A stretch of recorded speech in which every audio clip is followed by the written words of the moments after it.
네, 간단한 또 소개하도록 하겠습니다. 네, 20대 국회의원을 지내셨습니다. 박경리 전 의원님 모셨습니다. 네, 어디 계실까요? 네, 참석하셨는데요. 네, 저 뒷자리에 계십니다. 네, 감사합니다. 네, 다음으로 강남구갑 지역위원장님이십니다. 김세준 지역위원장님 함께하고 계십니다. 네. 교문회대님께서 참석해 주셨고요. 네, 그러면 곧바로 2부 집단 토크를 진행하도록 하겠습니다. 네, 정봉주 교육위원장님, 김영호 서울시당 위원장님, 박진영 부원장님을 무대 위로 모셨습니다. 힘찬 박수로 환영해 주시기 바랍니다. 안녕하세요. 교육위원장을 맡고 있는 정봉주입니다. 반갑습니다.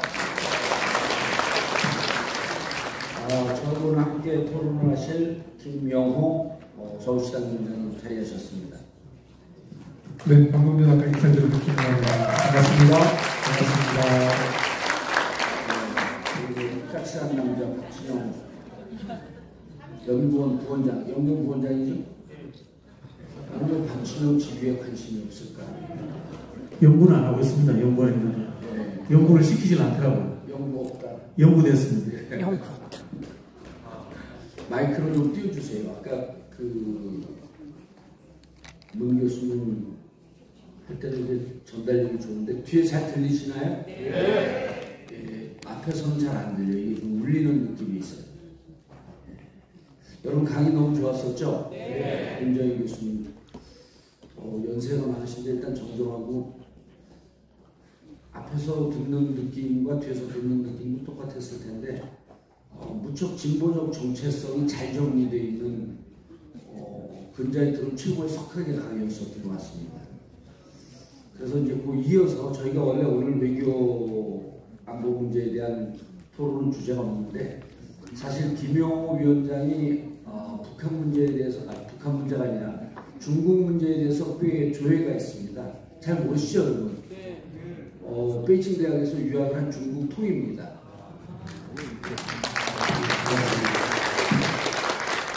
그리고 얼마 전에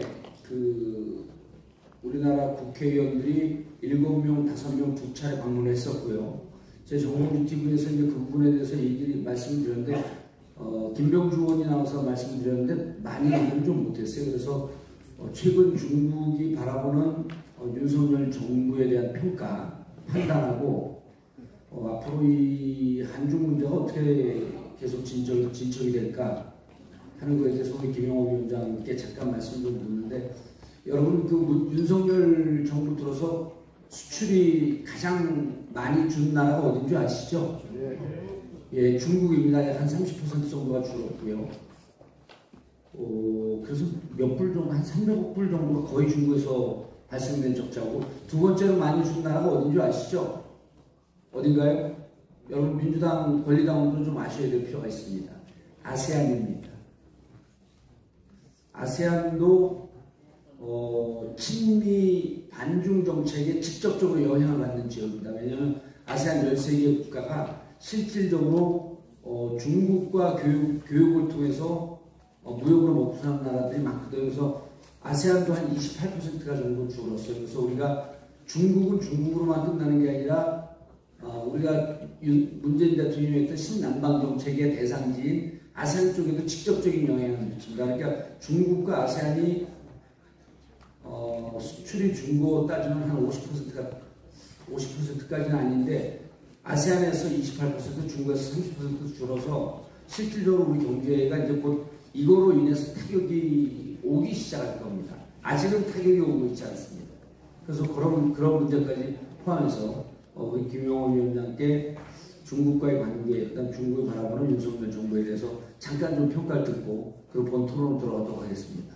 네, 굉장히 부담이 되네요. 우리 문재인 교수님 이후에 이제 외교 안보 문제를 말씀드리자 보니까 저는 학자가 아니기 때문에 제가 이제 중국 분들 좀 자주 만나서 의견을 고안하고 또 제가 지난 문재인 정부 때는 외통위 또 여당 간사를 맡아서 그런 경험이 좀 있어서 참고해서 말씀을 드리자면 잘 아시다시피 우리나라가 5,000년 역사 속에서 그래도 이 주변 국가와 균형 외교를 잘 유지해왔죠. 지정학적인 우리의 이제 상황 때문인데요.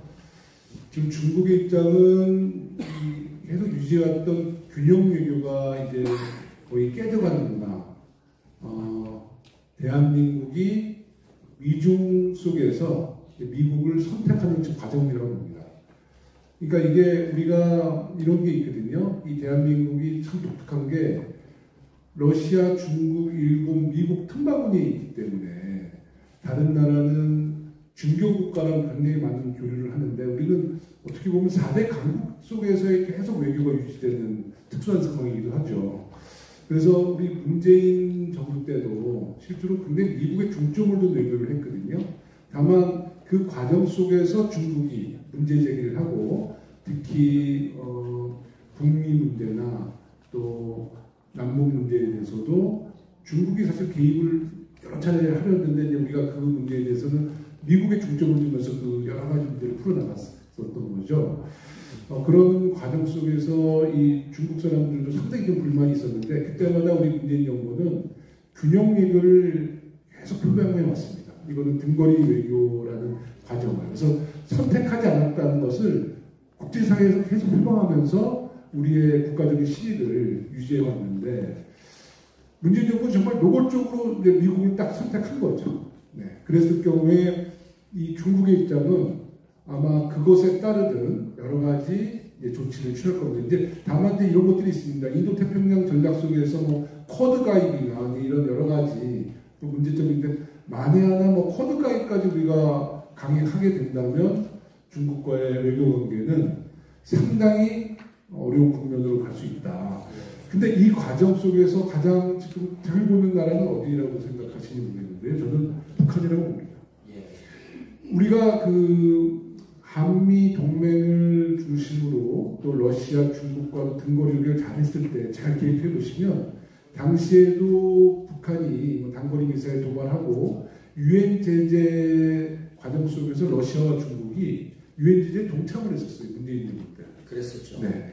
그래서 실제로 우리가 북한과의 대화는 계속했지만 북한의 경제적인 사정은 우리 문재인 정부 때 굉장히 어려웠습니다.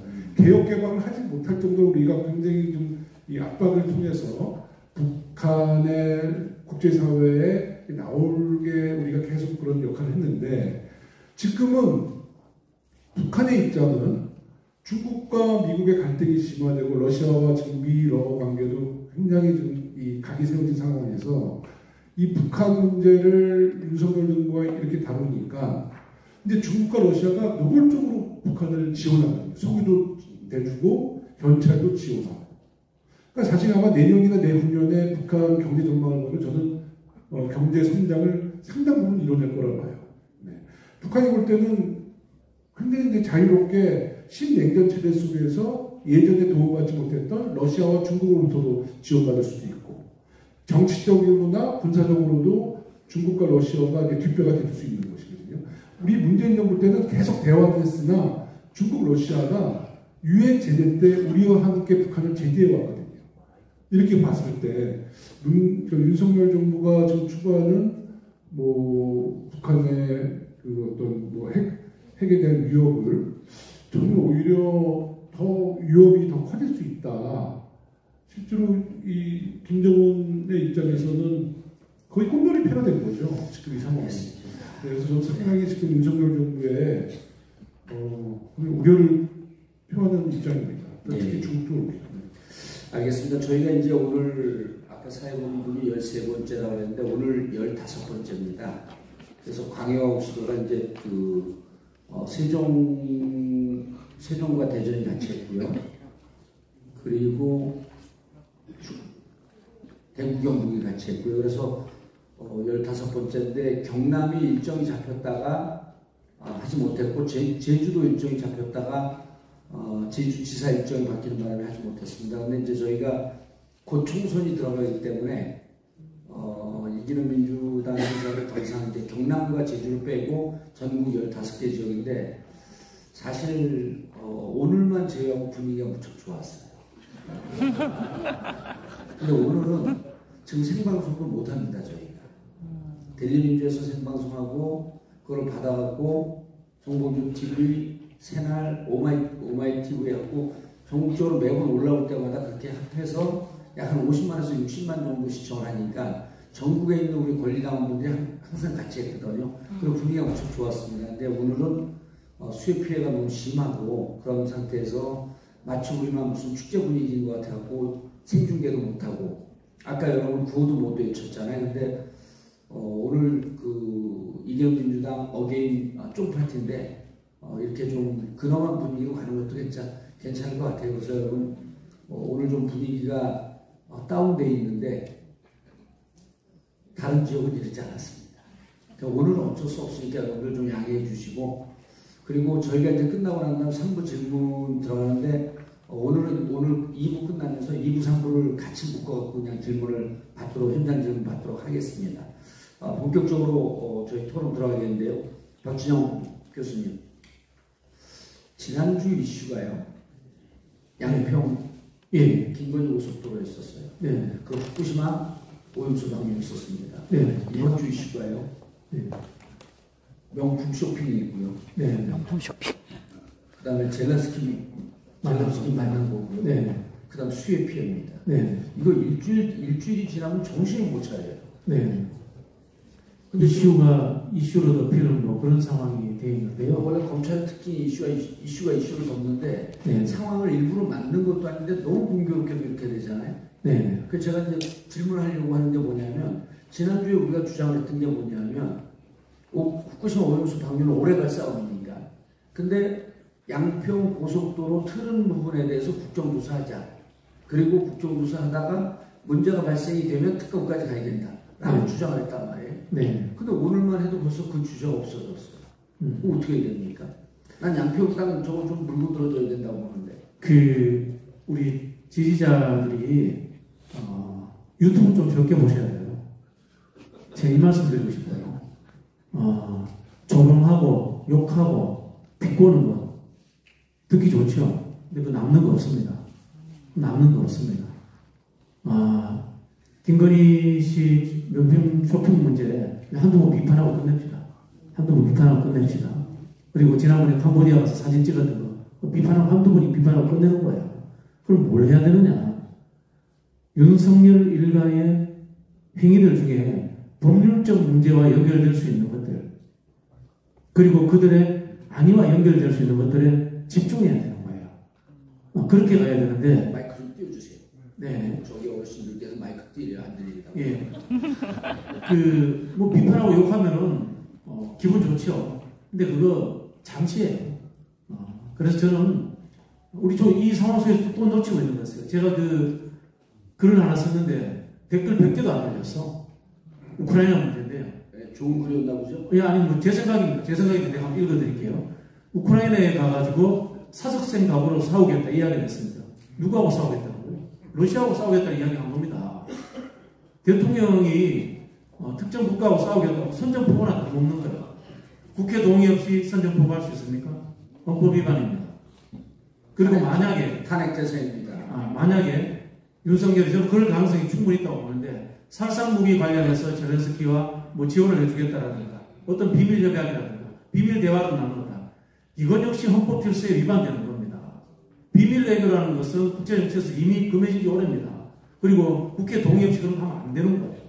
이런 부분들에 대해서 저는 통일에서 빨리 열어가지고 국회 운영위원회하고 같이 대통령이 무슨 발언을 했는가? 예를 들면 뭐 통역자가 참여했으니까 그 녹취록이라도 있을 수 있지 않겠습니까? 그런 것들 파헤쳐야 되는 겁니다. 이게 뭐에 해당되는 겁니까? 헌법적 행위에 헌법에 대해서 위반될 수 있는 행위들 이런 것들에 대해서 집중해서 물건을 하셔야 되는 거예요. 양평도 마찬가지입니다. 제가 그 이야기했습니다. 증거는 양평에 있지 않습니다. 양평에 가면요 김건희 일가에 대한 수많은 조롱과 비판을 할 수 있습니다. 땅이 어디에 있고 여기에 누가 무슨 형질 변경을 했고 그러나요 직권남용과 혹시나 있을 국정농단의 증거는 국토부 안에 다 있습니다. 여기에 대해서 민주당이 집중해야 된다. 이 말씀을 제가 국토위 의원들께도 몇 번 드렸습니다. 아마 그런 방향으로 갈 거라고 믿고 좀 기다리겠습니다. 제가 볼 때 우리 박준현 교수님께서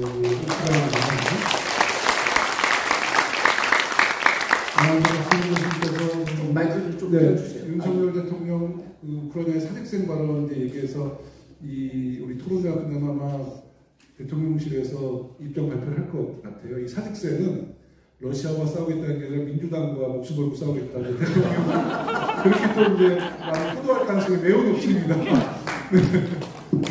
여기 앞에 계신 분들이 지금 유튜브 생중계로 나가는 분들인가요?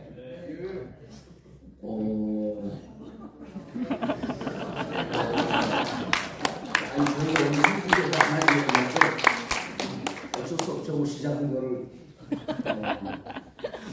어제 정봉주 TV에서 그 명품 쇼핑한 거 막 딜 깠거든요. 근데 그거 까는데 박진영도 같이 깠습니다. 어제까지만 까자는 거였죠? 전 명품을 좋아하지도 잘 모르기 때문에 거의 말한 적 없습니다. 본인이 다 말씀하셨어요. 저는 박수만 쳤습니다. 맞는 얘기입니다. 지금 이제 우리 지지자들이 지금 여우가 막 이렇게 제주 넘듯이 그 현란하게 얘기를 하고 있어요. 특히 이제 그 고속도로 트름 문제. 이안, 3안이었다가 이안으로 간 거거든요. 이렇게 세 가지 노선이 있는데 이안, 3안이에요. 근데 이안으로 트는 게 그 국회 지금 재선 의원 아니십니까? 아버님 때까지 하게 되면 정말 패선되죠. 그런 얘기는 하지 않으셨으면 좋겠습니다. 그런데 지금 여기서 핵심 다른 거 없어요. 뭐 거기서 뭐 땅값이 뛰었냐 안 뛰었냐 아무것도 중요하지 않고 이란에서 원안에서 이안으로 트는 과정에 잘 보세요. 그 언론을 모든 걸 다 추적을 해보면 대통령실도 그렇고 대통령실은 아예 얘기를 안 하고 있죠. 국토부요, 국힘요 이 부분에 대해서 아무런 해명을 안 하고 있습니다. 원안에서 이안으로 못 바꿔요. 원안을 만들 때 이미 수십 번의 소위원회를 거쳤고 각 부처의 협의를 3년, 4년 동안 한 겁니다. 그리고 이 정책은 2008년 속하고 15년을 끌어온 정책이에요. 맞습니다. 그러니까 첫 번째로 왜 바꿨냐예요. 왜? 어떤 절차로 바꿨지? 그래서 박지원 교수가 지금 얘기한 게 국정농단이라고 하는 게 구체적인 절차를 거치지 않고 정상적인 절차를 거치지 않고 누군가가 바꿔라고 하는 얘기를 했던 사람이 있다고 한다면 그게 국정농단이라는 거예요. 맞습니다. 그 윤석열 정부의 특징이 이제 뭐 여러 가지 실정과 실수가 있는데 그 자체도 비판을 받아야 되지만 이제 해명하는 과정이 정말 국민들을 조롱하고 정말 국민 개되지도 않는 거거든요. 뭐 사실 저는 처음에 예전 얘기지만 이제 바이든 뭐 날리면 과정에서 그때 이제 사실 우리나라 그 국산 배터리에 대한 이제 그 미국이 상당히 이제 불이익을 줘서 대통령이 순간적으로 화가 나서 뭐 바이든 쪽팔리다 뭐 이런 얘기를 저는 했다고 저는 생각을 하고 한편으로 이런 생각을 했어요. 야, 윤석열이가 민족주의자가 아니고 당연히 대한민국 국민으로서 미국한테 열이 받은 거를 적절한 이 장소가 아닌 곳에서 이렇게 말을 뱉은 건 실수지만 충분히 공감한다 이렇게 생각을 했는데 갑자기 이게 뭐 바이든이 아니면 날리면이라고 정말 말도 안 되는 소리를 하고 이번에도 그 명품 쇼핑도 그렇습니다. 이 뭐 물건을 샀다 안 샀다 명품을 샀다 안 샀다가 중요한 게 아니라 이 대통령실에서 해명하는 것이 무슨 그 매장의 호객 행위를 통해서 뭐 자기 의지 없이 명품관에 들어갔다 이런 해명이 국민들의 분노를 더 자아내는 것 같습니다. 그러니까 이런 문제를 사실 우리 민주당이나 우리 지지자분들도 좀 더 강력하게 좀 싸워서 다시는 우리 국민들께 이런 정말 조롱하지 않는 이런 태도를 보이게끔 따끔하게 혼내라는 거잖아요. 아니 그러니까 그 양평 고속도로도 보면요, 여러분 그 국힘 패널들이 나와서 처음에 뭐라 그랬냐면 강상면인가요? 거기 연결되는 지점이 여러분 잘 우리가 IC, JC도 이번에 한 분들이 많을 거예요. JC는 그냥 도로가 연결돼서 거기서 회전하는 곳이고 IC는 인터체인지라서 차가 나오는 데예요. 근데 여러분 자세히 보면 여러분들 아직도 그 해명을 듣고 있을 겁니다. 거기가 JC이기 때문에 바로 위에 있는 500m 위에 있는 김건희 땅이 땅값이 올라가지 않는다는 거예요. 이거 거짓 해명입니다. 왜 그러냐면요, 국토부 할 때 보면 그 밑에를 안 보여줘요. 근데 그 밑에 방 밑에 보면 남 양평 IC가 있습니다. IC가 거기 있다면 국토부가 가려요. 그러니까 JC이기 때문에 땅값이 안 오는데요. 여기 JC가 있으나마나 그 밑으로 바로 IC가 있기 때문에 빠져나가게는 그 바로 앞이 기건이 땅입니다. 근데 국토부가 요걸 가려는데 국민들은 진짜 개돼지로 보는 거야. JC 때 무슨 땅값이 오릅니까? 근데 그 밑에 IC가 있거든요. 그래서 우리가 전체 지도를 모 의원실에서 가져와서 봤더니 여기 JC가 있어도 그 밑으로 IC가 빠지게 돼 있어요. 근데 국민들한테는 JC이기 때문에 땅값이 안 오른다는 거야. 그 저는 두 가지를 꼭 해야 될 것 같아요. 야, 이게 왜 도로가 왜 휘었어? 왜 국민의 휘임이 됐어? 국민의 휘임 아니야. 휘었자는 거 아니야. 그 다음에 마지막에 두 번째가 뭐냐면 국민들에게 절차를 알려줘야 돼요. 원희룡이가 2인자가 되려고 팔을 엎어버렸잖아요. 거기서. 과잉 충성인데 이거를 진짜 백지화시킬 수 없다라고 하는 걸 민주당이 좀 조금 설명해 줬으면 좋겠어요. 백지화시킬 수 없잖아요. 그러니까요. 그러니까 이게 지금 민주당과 국민의힘의 입장이 상반되기 때문에 국민의 휨. 예, 휨. 국민의힘의 그 입장이 상반되기 때문에 그것을 진실을 풀 수 있는 방법은 국정조사인 거죠. 국정조사. 그렇죠. 네. 국정조사를 통해서 무엇이 진실인지. 그러니까 오히려 그 대통령 일가의 땅에 대해서 저 야당이 뭐 정치공사한다고 억울해하잖아요. 국민의 휨이. 그러니까 국민의 휨, 발음이 괜찮아요. 국민의 휨이 오히려 국정조사에서 그 억울함을 풀어달라고 야당에게 요청해, 요청하고 호소해야죠. 맞습니다. 제가 땅에 가봤거든요. 땅에 가서 사진을 찍었는데 그 김건희 씨 땅 앞입니다. 김건희 일가의 땅 앞에서 남양평 IC까지 1km라고는 편만이 땅이 있습니다. 박 교수님, 예. 그걸 조사하러 간 거예요? 아니면 가족이 그때 그쪽으로 야유회 간 거예요? 아니, 조사하러 갔는데 목소리가 좀 죽는 거 조사하러 같죠? 갔고요. 그 땅 입구에 개조심 표말도 있더라고요. 개조심. 100% 났어요? 예, 100% 본거 아니에요? 그리고 이제 제가 그 전에 있던 민주당 정동균 군수를 만났어요. 예. 군수님이 내 땅도 있다고 막 언론을 얻어맞고 하셨잖아요. 안 들리죠. 예, 그래서 이제 또 김부겸 총리 땅도 있다 그런 이야기 나오고 유현민 전 비서실장 땅도 있다. 그래서 민주당 게이트다 그 이야기 하더라고요. 그래서 그 민주당 소속의 전 군수님하고 저하고 개인적으로 합의한 게 나 국정조사 받을게. 정 군수님이 국정조사 받겠대요. 정동균 군수가. 예. 그래서 이제 이런 거예요. 우리가 국정조사 요청하면 국힘이 안 받을 겁니다. 그럼 그걸 국힘이 받을 수밖에 없게끔 싸우는 게 민주당의 역할인 것 같아요.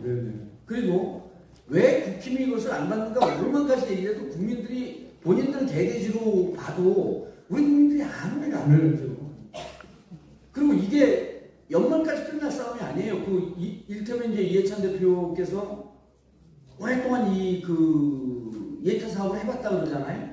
그 예타 사업도 여기 턱걸이로 당선된대요. 당첨된 것이지. 그렇죠. 턱걸이로.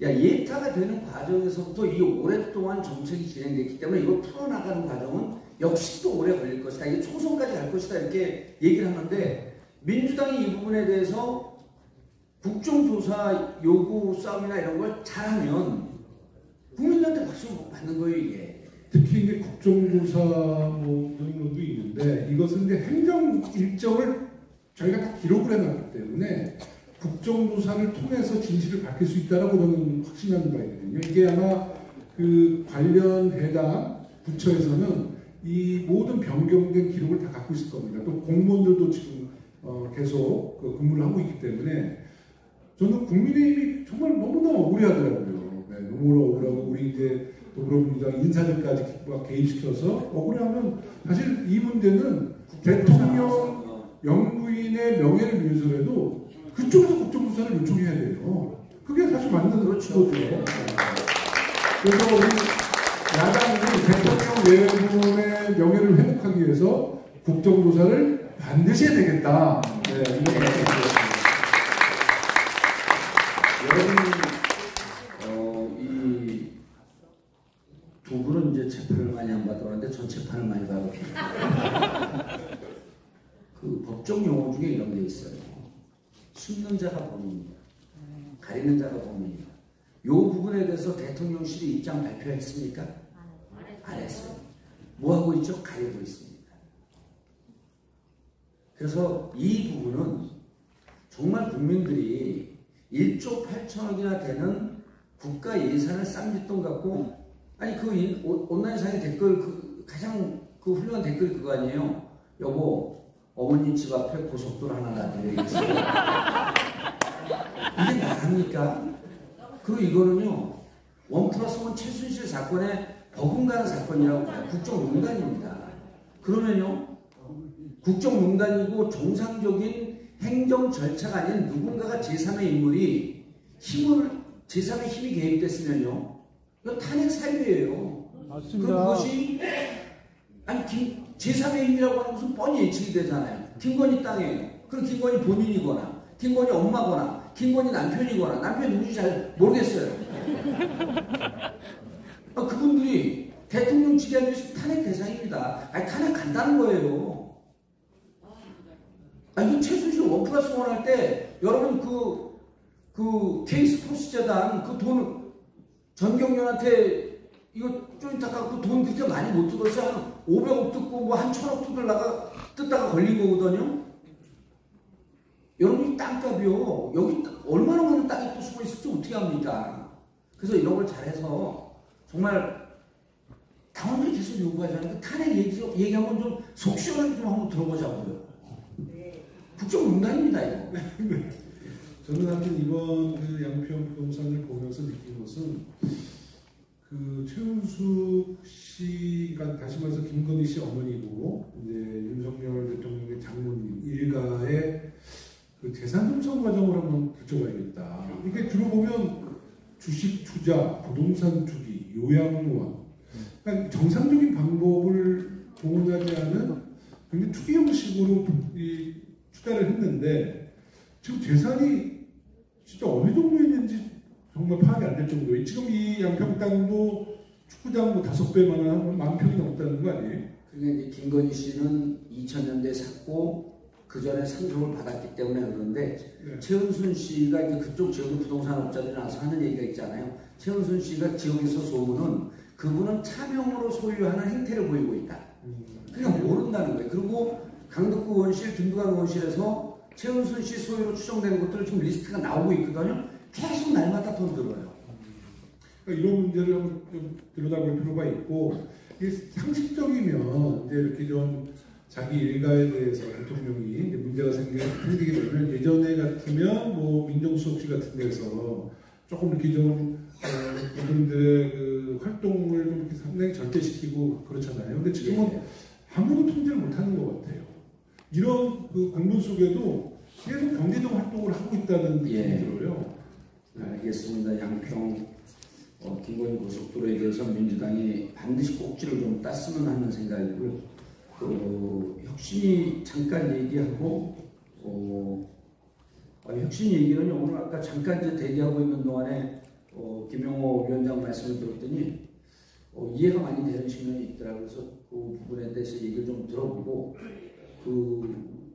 여러분 이번에 불체포 특권이라고 그러잖아요. 근데 불체포 특권을 어제도 우리 방송에서 잠깐 얘기했지만 헌법학자들은 불체포 고유 권한이라고 해석하는 분들이 많습니다.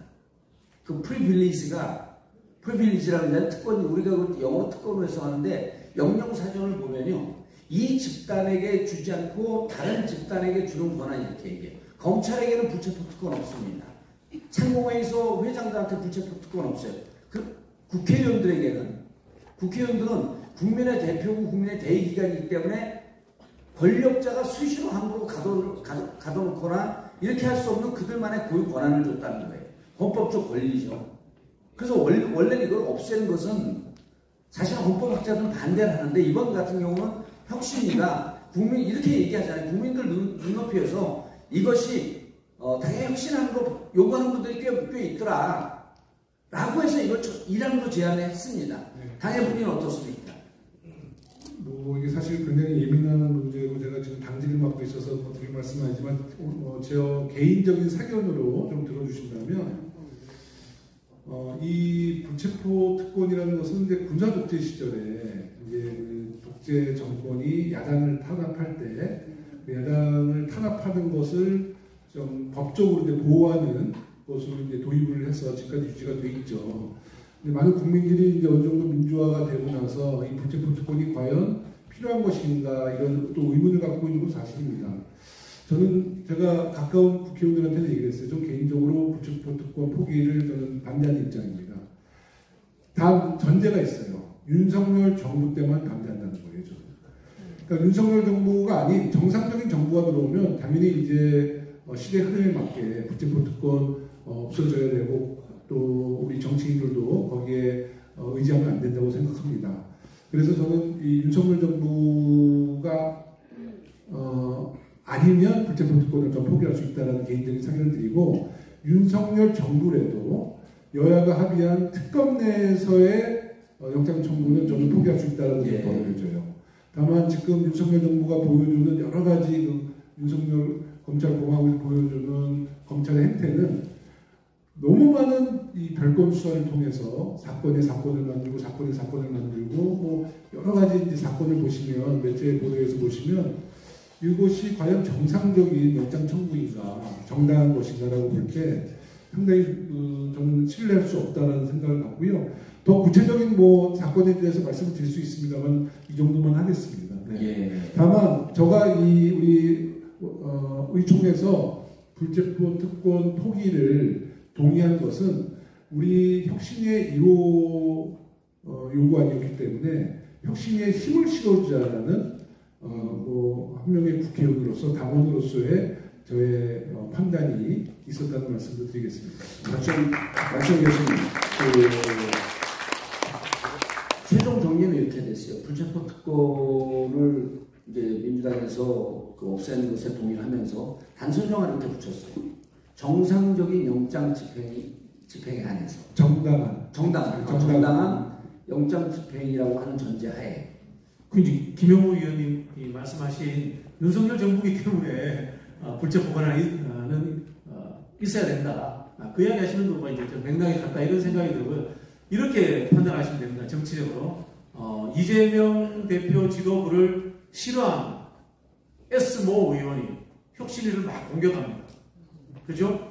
이름 되지 마세요. 이름 대면 저도 실명 보면 불편해지. 그러면은 박진영 공천 못 봤어요. 그렇죠. 그러면은 혁신위는 누구 편이라는 거야? 혁신위는 이재명 대표가 지도부 편이라는 거예요. 이렇게 이해하시면 됩니다. 단순하게. 자, 그럼 뭐냐? 저도 개인적으로 이제 국회의원이라고 표현하죠. 사실 국회의 불체포 특권입니다. 그거는 대통령이 가지고 있는 형사불소추 권한에 반대되는 개념입니다. 같이 없어져야 되는 거예요. 근데 대통령의 불소추 권한은 그대로 있는데 왜 국회만 그런 권한을 없애? 여러분들 우리 헌법을 보시면 헌법 133조인데 절반 이상이 국회에 관한 내용들이에요. 헌법은 우리나라 민주적 절차를 규정하고 있는 거거든요. 대통령은 집행부이기 때문에 민주적 대의기관으로서 역할이 국회보다도 뒤쳐져 있는 거예요. 우리 국회의 개인으로 생각하는데 기관으로서는 국회가 대통령보다 훨씬 더 대의민주주의를 실천하는 기관인 거예요. 그런 부분에 있어서 불체포 특권은 의미가 있습니다. 그러나 지금 혁신위가 그렇다고 해서 불체포 특권 없앤다고 지금 개헌하면 없어지는 거 아니잖아요. 정치적 선언의 의미지 않습니까? 그런 부분에서 저는 혁신위가 주장하는 불체포 특권을 없애자라고 하는 정치적 선언에 대해서는 여러분들이 조금 미흡하더라도 이재명 지도부와 체제를 우리가 같이 간다는 측면에서 좀 동의해 주시면 좋겠다. 그런 생각입니다. 박수 한번 주세요. 네, 알겠습니다. 그리고 여러분 잘 기억을 해보시면요. 2015년에 김상곤 혁신위가 있었어요. 기억나시죠? 한 10년 됐습니다. 한 8년 됐죠. 그때 김상곤 혁신위가 지금 김은경 혁신위보다도 훨씬 더 쟁쟁했어요. 혁신위원으로 조국 교수 들어와 있었습니다. 그때 혁신위원회가 왜 막 이런 쟁쟁한 활동을 하고 그랬었냐면 그때 막 안철수와 호남 출신의 민주당 의원들이 막 탈당할 때 그 혁신위원은 그때 누구를 도왔냐 하면은 문재인 당대표를 도와서 당이 바로 서고 당이 혁신적이고 개혁적인 방향으로 나가서 총선에 이기는 방향으로 나가야 되겠다라고 하는 의지를 했는데 그때 많은 분들이 혁신위 활동할 때 우리 예측이 어떻게 됐냐면 그때는 이제 국힘이 아니라 새누리당인가 했었죠. 이름이 하도 바뀌었고 이름 기억도 못하. 어쨌든 국힘이라고 그럽시다. 국힘이 180석 대 민주당 120석으로 예측을 하고 있었어요. 그때 결과가 어떻게 된 줄 아시죠? 민주당이 123석, 국힘이 122석으로 한 석 차이로 우리가 한 60석 질 거라고 하는 것을 예측을 깨고 이깁니다. 근데 많은 분들이 김종인 비대위원회가 들어와서 이겼다라고 하는데 그 전에 2015년에 김상곤 조국혁신위원이 당을 바로 세우려고 하는 그 노력 속에서 비대위까지 오면서 60석을 뒤집어 엎은 거예요, 우리가. 그러니까 지금 혁신위는 사실은 누구를 돕는 거냐 하면 당대표와 당 지도부는 지금 누굽니까? 민주당 권리당원의 80% 가까운 지지를 받은 지도부 아니에요. 그러니까 지금 혁신위는 철저하게 당 지도부와 원팀을 만들기 위한 노력이지 당 지도부를 흔들거나 민주당이 지지를 원하거나 이런 게 혁신위가 아니에요. 그러니까 혁신위가 불체포 특권 그러다 보면 이재명 대표가 잘못하게 되면 감옥에 보낼 수 있는 거 아니야. 그러니까 혁신위가 반 이재명 반 당대표 활동하는 거 아니야. 이런 오해가 없자고 하기 위해서 이런 말씀을 드린 거고 2015년 혁신위, 2015년 비대위 그리고 지금의 혁신위 이런 등등을 보게 되면 혁신위는 결국은 당의 원팀 그리고 당대표가 본인이 할 수 없는 것을 조금 더 확장하면서 권한을 좀 발휘할 수 있는 것에 도움을 주는 기구다. 이렇게 이해하시면 될 것 같습니다. 자, 이제 우리 서울시당 수도권이 이겨야 됩니다. 그렇습니다. 수도권이요. 그러니까 수도권 하게 되면 결국은 서울이 분위기를 잡으면서 약 60석 가까이 되는 경기도, 그 다음에 인천. 근데 이제 경기도의 분위기가 서울로 오거나 그러진 않아요. 매번 선거 때 보면 이번에도 간신히 서울이 지고 있다가 이제 좀 역전이 된 것 같아요. 서울이 이기는 쪽으로. 그래서 최근에 보니까 42%, 36, 그러니까 국민의힘이 36, 예. 더불어민주당이 한 42% 정도 정당 지지. 그렇게 역전된 게 한 3, 4주밖에 안 됐습니다. 그렇습니다. 예. 계속 지고 있었거든요. 근데 이게 지금 왔다 갔다 하고 있고요. 예. 안정적으로 우리가 이렇게 뭐 승기를 잡았다 볼 수는 없고요. 그리고 앞으로 선거도 많이 남았으니까. 그리고 조금 보면 이제 우리 당 지도부도 상당히 서울 선거, 내년 선거를 굉장히 걱정하는 게 그 경기도는 여러 차례 여론조사 또 여러 가지 매체에서 여론조사하는 결과를 보면 굉장히 안정적으로 이 상승세가 이미 딱 두드러지게 나오고 있는데요. 제가 뭐 시장위원장으로서 이런 말씀드리기 참 송구스럽습니다만은 아직까지는 서울은 이 상승세는 좀 감지는 되는데 이것이 좀 경기도처럼 선명하지 않다는 것이죠. 계속 왔다 갔다 한다고 해서 사실 저도 굉장히 이제 고민이 많고요. 다만 한 8개월 정도의 시간이 선거를 준비하는 사람에게는 짧으면 짧고 길면 기는데 여러 가지 이제 우리 당원 동지 여러분들의 지혜도 모으고 또 국민적인 또 요구안도 저희가 잘 되새기면서 잘 준비하면 저는 뭐 충분히 승산이 있다 이렇게 보고 있습니다. 박 교수님. 여러분들 아시죠? 제가 민주당 3대 전략한다. 나머지 전략가는 없습니다. 아이 좀 이상한 얘기 좀 하지 말고. 그래 숙연한 자리에서 이상한 얘기를 하세요. 질투하고 계십니다. 몰라. 서울에서는 부동산 문제에 대해서 종합적 대책을 저는 당에서 내놔야 됩니다. 서울시당의 문제뿐만이 아니라 당 중앙에서 부동산 문제에 대해서 종합적인 문제를 내놔야 되고요. 그 다음에 서울의 인구 구성을 보면요. 40, 50대가 과거보다 줄어들었습니다. 40, 50대가 과거보다 줄어들어서 결국은 뭐냐면 안정화된 분들과 젊은 분들 이런 구조가 되어 있다 보니까 이 중산층 셀러맨들이 가지고 역동성이 서울에서 떨어지고 있어요. 이런 부분이 있기 때문에 저는 서울의 부동산 문제와 서울의 산업 양성이라는 우리 이제 서울 같은 대도시에 산업이 필요해? 이렇게 생각할 수 있는데요. 그렇지 않습니다. 세계 글로벌 대도시들은 대부분이 금융산업이라든가 유통물류 그리고 또 패션 컨벤션 사업을 가지고 있습니다. 근데 지금 서울이 그런 역동성들이 줄어들고 있습니다. 단적인 예를 하나 들어볼게요.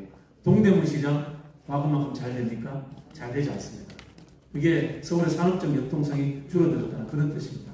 그래서 저는 제가 감히 제안드리자면 부동산 문제와 서울의 대도시가 글로벌 대도시로서의 산업 정책을 한번 만들어보자. 이거는 알겠습니다. 우리 위원장님도 노력하시지만 중앙당도 같이 노력해야 될 문제는 아닌가 그렇게 근데 제안드리겠습니다. 이제 박진영 교수님 말씀처럼 예. 서울의 젊은 층이 지금 경기도로 상당히 많이 유입이 되는 것은 사실로 확인이 됐고요.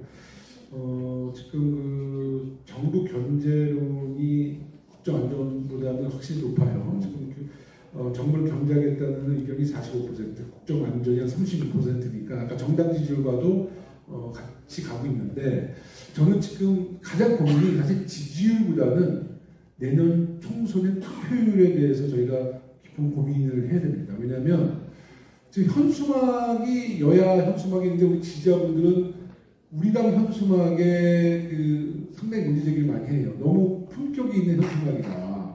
다시 말해서 국힘의 현수막은 거의 저주 내린 현수막을 돈도 어떻게 이렇게 많은지 모르겠어요. 저희가 서울시장이 한 달에 한 2억 쓰거든요. 현수막비. 근데 우리가 두세 배를 더 쓰는 것 같아요. 국힘이요. 2억 쓰는 것도 정말 당원 동료 여러분들의 그 정성 어린 당비를 받아서 개척을 하고 있는데 숫자로도 우리를 압도하는 것뿐만 아니라 이 모든 문구가 정말 저주 내린 현수막인데요. 이게 마케팅적으로 효과가 없다고 그래요. 다만 이런 정치적인 그 불신, 혐오 정치를 유발시켜서 내년 총선에서 투표를 50% 이하로 떨어뜨리려는 저들의 전략이 있다라고 저는 생각이 듭니다. 한 예로 18대 총선에 출마 그때 못하셨구나. 했었죠. 하셨나 18대? 그때 투표율이 50% 안팎이었잖아요. 그때 저희가 41석, 서울에서 7석 당선됐어요. 다시 말해서 내년 4월 10일 총선에요. 우리가 55% 이하로 떨어지면 단 한 석이라도 저희가 다수당이 될 수 없습니다. 55%를 이겨야 한 석이라도 이길 수 있고 60%가 넘어야 우리가 거는 모든 기대, 과반 이상의 득표를 할 수 있는데 제가 많은 서울 시민들에게 지금 여쭤보고 있어요. 또 특히 젊은 층에게. 투표하실 겁니까? 정말 충격적으로 투표하고 싶은 마음이 없다는 거예요.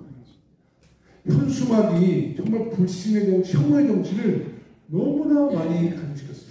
그런데 이제 그 위원장님 이런 게 있죠. 지금 객관적 상황을 보면 후쿠시마 오염수 그건 무척 큰 문제거든요. 그렇습니다. 그리고 저는 총선 때까지 수산물 수입 문제가 반드시 제기가 될 거예요. 물론이죠. 오염수가 하자가 없으니까 수산물 수입하라고 이제 일본이 밀고 들어올 거고 네. 그 문제 있죠. 그 다음에 이제 12월 27일서부터 쌍특검이 발동이 되면서 쌍특검 문제가 있습니다. 그러니까 정치권에서 객관적 상황을 보면 정치적 상황에 있어서 절대 불리하지가 않은데 네. 저는 오히려 이런 측면이 있을 거라고 봐요. 지금 이제 박지원 교수는 서울의 생활상의 문제와 산업적인 문제를 하면서 좀 생활상의 이슈를 만들어야 된다라고 일면 타당성이 있는데 우리 당원들과 우리 지지자들 그러니까 이런 거거든요. 이재명 후보를 찍었던 사람들이 나오게 되면 우리는 무조건 이깁니다. 그렇죠. 투표를 얘기하셨으니까. 그런데 이분들이 요구하는 가장 강력한 게 정치적 이슈라는 거예요. 저는 오히려 한번 이런 생각을 해보자면 아니 이렇게 문제가 많은데 왜 민주당에서는 이런 건 탄핵 사유가 됩니다. 그리고 이번에 우리가 이기면 심판이란 말이 아니라 실질적으로 이 대통령과 더 이상 안 가겠습니다. 임기 단축하겠습니다. 라는 정치적 이슈로 오히려 우리 지지자들이 강력한 정치적 희망을 갖게끔 하는 게 훨씬 더 문제가 있는 그 임팩트가 있는 거 아닌가. 나는 늘 얘기를 우리 당원들이 좀 많이 합니다. 우리 지지자들이. 그러니까 그런 걸 보면 민주당이 당원들의 의지에 비해서 오히려 의원들과 당의 기획적 열정은 좀 떨어지는 거 아닌가라는 문제 제기를 해요. 그 부분에 대해서 좀 그러니까 지도부든 뭐 국회의원들도 우리 당원분들의 마음 같습니다. 그래도 뭐 정말 그 방송에서 말씀 못 드리는 부분이 많죠. 개인적으로 오늘 생방송 아니니까 오늘 얘기하세요. 유튜브 방송에서. 그러니까 뭐 개인적으로 만나면 뭐 대통령 호칭 안 하시고 저희도 막 내 말을 하는데 아마 이제 지도부나 의원들의 고민은 중도층 확장성에 대한 염려가 좀 있는 것 같아요. 그러니까 당원분들과 같은 심정이고 저희도 제가 정말 오죽하면 제 가슴에 안중근처럼이라는 배지를 달고 다니겠습니까? 예, 더 이상 말씀 안 드리겠습니다. 네, 안중근 의사처럼 정말 목숨 걸고 독립운동했던 것처럼 목숨 걸고 민주화 지켜내겠다라는 각오로 제가 이 배지를 서울시당에서 제작하고 활동을 하고 있는데 당원분들만큼 어쩔 때 더 이상의 분노도 느끼고 더 정말 과격한 생각도 많이 하죠. 다만 이게 이제 제도권이기 때문에 그런 발언이 어떻게 볼 때는 어쩔 때는 보수 언론에서 악용할 때도 있어서 당에 피해를 줄 때도 있고 좀 신중한 부분이 좀 있습니다. 근데 당원분들은 그런 점이 답답해 보이실 수도 있는데요. 조금 그것은 좀 그 당원분들께서도 의원들의 생각과 취지를 아신다면 죄송한 말씀이지만 조금 좀 이해해 주실 필요도 있을 것 같아요. 현재 서울의 의석수 분포가 어떻게 되죠? 총 49개 지역에 41곳이 우리 더불어민주당 현역 의원 지역이고요. 8군데가 이제 국힘당. 그렇게 보면 지켜도 이기는 건데. 41석 지키면 뭐 정말 좋은 결과 나올 수 있는 것이죠. 네. 예상은 어느 정도 하세요? 아직은 예상 못 하시죠? 뭐 한 석이라도 더 얻었으면 좋겠습니다. 42개 정도로 이겼으면 좋겠다라는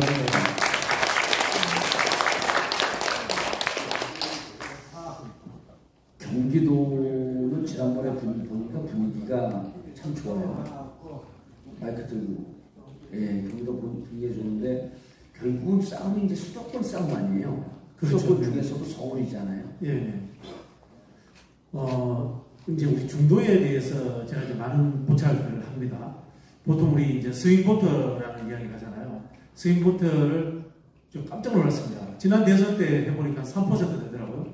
근데 제가 이 스윙보터의 조사를 97년도에 해봤어요. 3%더라고요. 2006년도에 해봤어요. 3%더라고요. 스윙보터라는 것은 여기 찍었다 저기 찍었다는 사람들인데 실제로 3%밖에 안 돼요. 그러면 뭐냐? 투표했다가 안 했다가 하는 사람. 그 이제 투표율의 마술이다. 그런 이야기가 하는데 아까 이제 김영호 위원장님이 말씀하셨던 그 연장선상이었습니다. 정치 혐오를 통해서 투표율이 떨어지면 우리한테 불리한 겁니다. 자, 그러면은 이 투표를 했다가 안 했다고 해서 이 사람들 중도라고 하지 않습니다.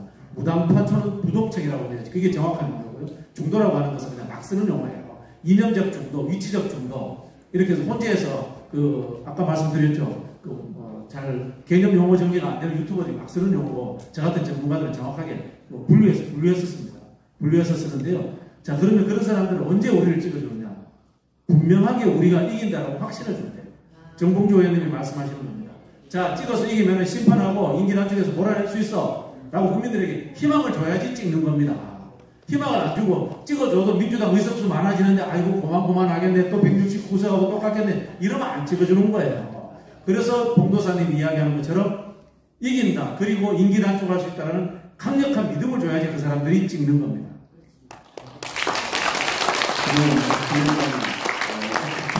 현상인데 왜 현역 의원 시당위원장인데 자꾸 곤란한 질문을 하냐. 근데 뭐냐면 우리가 이제 당원들하고 제일 많이 소통하는 사람들이에요. 그리고 이제 의원님들이 여의도에서 그 여러 가지 활동에 바쁠 때 계속 이제 우리 방송이든 현장이든 하는데 가장 많이 나오는 비판이 뭔지 아시죠? 네. 180석 해줬는데 뭐 했니? 맞습니다. 맞아요. 그게 가장 많은 질문이거든요. 그리고 자, 또 우리가 압승을 하게 해줘. 그런데 압승을 하게 해줄 수 있는 우리 당원들 150만, 200만 원 일단 준비는 다 되어 있어요. 근데 압승을 한다면 뭐 할래? 그래서 우리가 늘 하는 얘기가 총선은 자부심의 전쟁인데 우리 당원들과 우리 지지자들에게 어떤 자부심을 통해서 어떤 희망을 줄 것이냐. 그 희망을 주면 여기 오신 분들이요. 할 일 없어서 오신 분들 아니에요. 그리고 각 지역에서 어디 가고 이분들 정봉주라고 하면 정봉주만큼 다 잘 안 해. 이런 분들이에요. 그럼요. 이분들 다 도매상이에요. 그래요. 여기 있는 분들이 어느 숫자석에서 어느 카페 가고 어느 누구하고 논쟁도 지는 한 번도 적은 적이 없는 사람들이에요. 전부 다 알았습니다. 근데 이분들이 정치적 정관층들에게 야 민주당 이겨봐야 이렇게 얘기하는 순간에 집니다. 우리가 이분들이 야 우리가 이겨. 그럼 이기면 뭐 할 거야? 우리가 170석 해, 180석 해. 그럼 우리가 그렇게 이기면 저쪽 국힘당 20, 30석 흔들려갖고 200석 넘겨, 200석 넘겨 뭐 하는 줄 알지? 이런 확신들을 이분들한테 못 주면 이분들이 가갖고 할 얘기가 없어요. 무슨 말씀이고 저도 뭐 100% 공감합니다.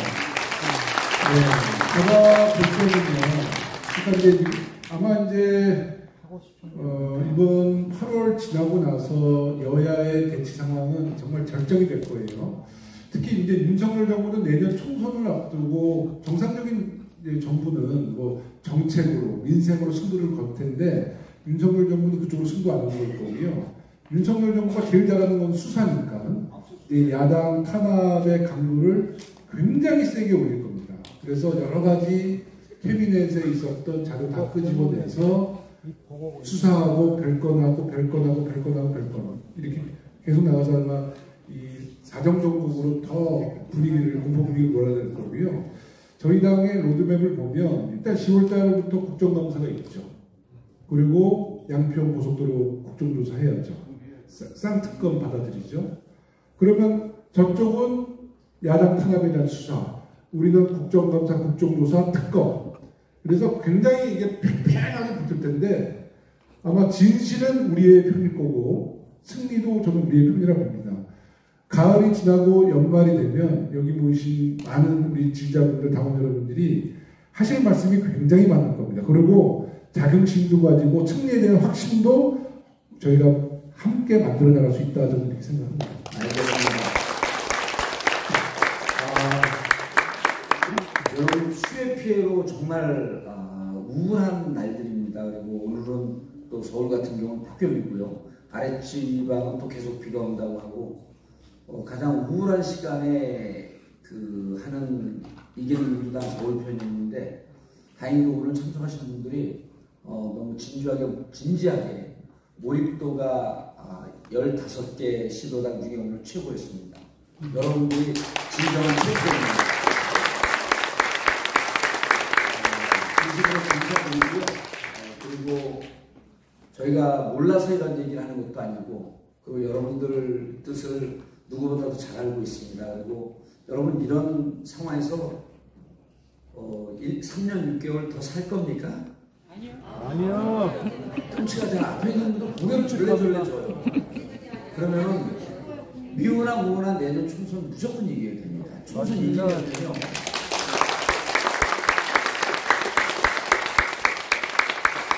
총선 이기려면 여러분들이 앉아 계신 서울에서 이겨야 됩니다. 맞습니다. 여러분들이 서울의 41명 국회의원과 똑같은 심정으로 그 다음에 원외 8명 위원장과 똑같은 심정으로 여러분들이 함께 띄워주시면 이깁니다. 그리고 이긴 다음에 뭘 할지는 여기 박진영 국회 들어갈 거 아닙니까? 저는 들어가요. 그래서 정말 제대로 싸워서 이런 체제가 민주주의 아니다라고 하는 것을 국민들에게 보여주는 정말 신명나는 민주당을 한번 만들어 보는데 그 시작이 서울이고 여러분들이 앉아있는 곳입니다. 정말 잘하는 민주당 그리고 국민들에게 희망을 주는 민주당이 되기 위해서 서울서부터 정말 열심히 정말 간절한 마음으로 우리 정봉주 위원장님께 말씀하셨지만 이 서울 승리가 정말 당의 승리로 이어질 건데요. 그러니까 과반 승리를 하게 되면 어떤 변화가 오냐면요. 저희가 한 석이라도 과반 이상의 의석수를 차지하면 경고했던 윤석열 정부의 내부가 이제 무너지기 시작합니다. 인사에서 불이익을 받은 사람, 김건희 여사와 함께 사업을 하고 비즈니스했다가 팽당한 사람, 여러 내부 공익 제보자들이 나오게 되거든요. 그래서 그 윤석열 정부에 있던 정말 이권 카르텔의 부정과 비리가 폭로가 되기 시작합니다. 그 폭로가 되면 가장 그것에 중점을 두는 언론들이 또 거기에 둘러싸여서 수십만 개의 보도가 나오게 되죠. 뭐 이렇게 되니까 마치 그 박근혜 탄핵으로 가네요, 얘기가. 그 시작은 더불어민주당의 총선 승리거든요. 제가 우리 지지자분들께 또 송구스럽습니다만은 유권자분들께 과반이라는 얘기를 감히 잘 못 드리고 있어요. 왜냐하면 지난 총선에서 180석 얻고 정말 다수의 지지자 국민 여러분들이 180석 만들었는데 너희들 뭐 했냐 이런 이야기 많이 들었죠. 정말 너무나 송구스럽게 생각합니다만은 다시 한번 저희에게 우리 서울 시민들이 힘을 모아주셔서 저희가 서울에서 승리하고 더불어민주당이 총선에서 승리할 때 새로운 시대 또 윤석열 정부가 정말 후퇴시키고 있는 민주주의도 우리가 다시 세우고 정말 나라다운 나라를 한번 만들 수 있도록 모두들 힘을 모아주시고 함께 해주셨으면 진심으로 고맙겠습니다. 여러분 감사합니다. 그리고 윤석열이 우리에게 알려준 카르텔이라고 하는 표현이요. 대한민국에서 가장 극악한 카르텔이 뭔지 아세요, 여러분? 검찰 카르텔입니다. 법조 카르텔. 법조 카르텔은 검사 출신, 판사 출신, 변호사들이 묶여있는 게 법조 카르텔이고요. 이 법조 카르텔 중에서 가장 중심적 역할을 하는 게 검찰 출신이에요. 내년에 만약에 우리가 이기잖아요. 국힘 내부에서 검찰 카르텔 깨자라고 하는 얘기가 거기서 먼저 나올 겁니다. 우리가 먼저 하지 않습니다. 여러분 오늘 진심으로 감사드리고요. 그리고 김영호 위원장님 오늘 방송 안 나갔으니까 너무 걱정하지 마시고요. 앞으로도 이 토론은 방송이 안 나갈 것 같아요. 비공개 방송에서 비공개 모임에서 자주 뵀으면 좋겠습니다. 그때 제가 할 말 다 할게요. 네, 감사합니다. 그리고 박지원 교수님 수고하셨습니다. 감사합니다.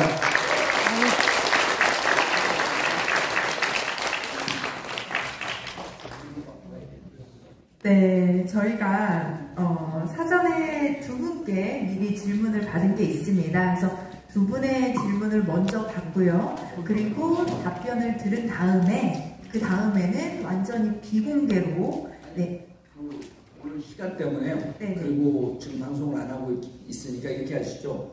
두 분 질문 받고 네. 같이 이 현장에서 선착순으로 5명 질문 받고 그냥 그대로 종료하는 거죠. 선착순 여기 있습니다. 선착순. 선착순. 자, 5명 질문 받겠습니다. 한 분, 두 분, 세 분, 네 분, 한 분 더요. 네, 저 뒤에 5분. 예, 됐습니다.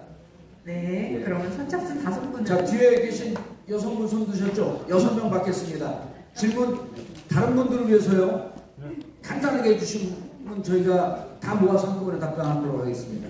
네, 그러면 먼저 사전에 질문 신청하신 분 두 분 먼저 예. 질문을 받겠습니다. 최윤석 권리당원님. 네. 네, 안녕하십니까. 정치에 관심이 많은 당비 꼬박꼬박 잘 내고 있는 권리당원입니다. 지금 시대가 너무 엄중해서 요즘 친구들하고 헤어질 때 살아서 만나자라는 말까지 할 정도로 시대가 너무 엄중한데요. 아까 말씀 주셨던 것처럼 서울과 경기에서의 선거 승리가 아마 국민들한테 받아들일 때는 뭐 어떤 가장 큰 의미로 받아들이는 그런 의미가 될 텐데 김용호 위원장님께 질문을 드리면 아까 말씀하신 것처럼 고민을 하신다고 하셨는데 좀 더 구체적으로 총선 승리를 위해서 어떤 계획들을 크게 지금 계획하고 계신지 뭐 좀 어느 정도 계획하신 게 있으시면 방향을 좀 듣고 싶습니다. 알겠습니다. 간단히 아니요, 한꺼번에 질문 받고 한꺼번에. 네, 다음으로 이보나 서울시당 다문화위원회 부위원장님. 네, 질문 부탁드립니다. 네, 안녕하십니까. 서울시당 다문화위원회 부위원장으로 활동하고 있는 이봉아입니다. 현재 대한민국은 인구 저력이라는 단어가 현실로 다가오고 있고 다문화 국가에 접어들고 있습니다. 그런데 우리나라의 현실을 귀화한 이주 여성들이 정당 생활에 대한 이해도가 낮은 뿐더러 참여할 수 있는 기회나 방향을 찾기가 매우 어려운 현실이라고 생각합니다.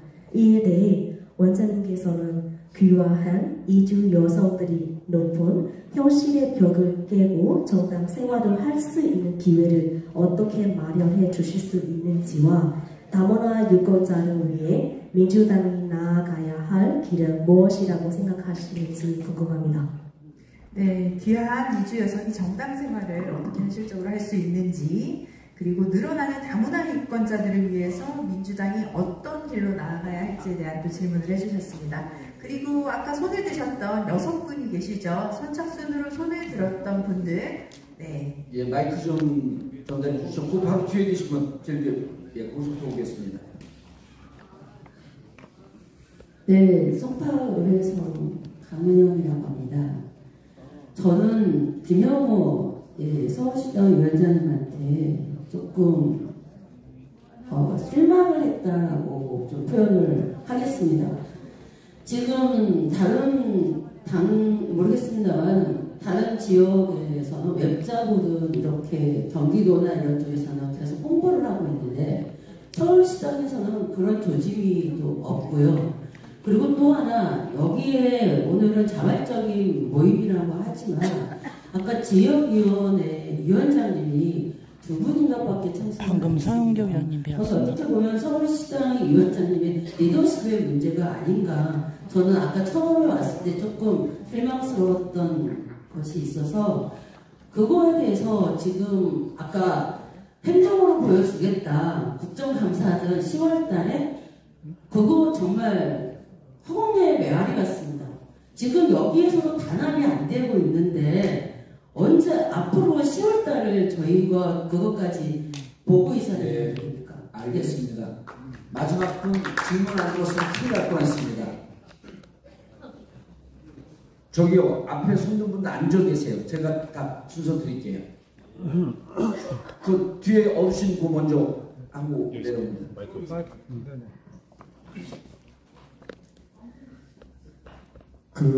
드릴 말씀은 몇 시간 해도 다 못 올 것 같다 이런 생각인데요. 마이크 조금만 띄워주세요.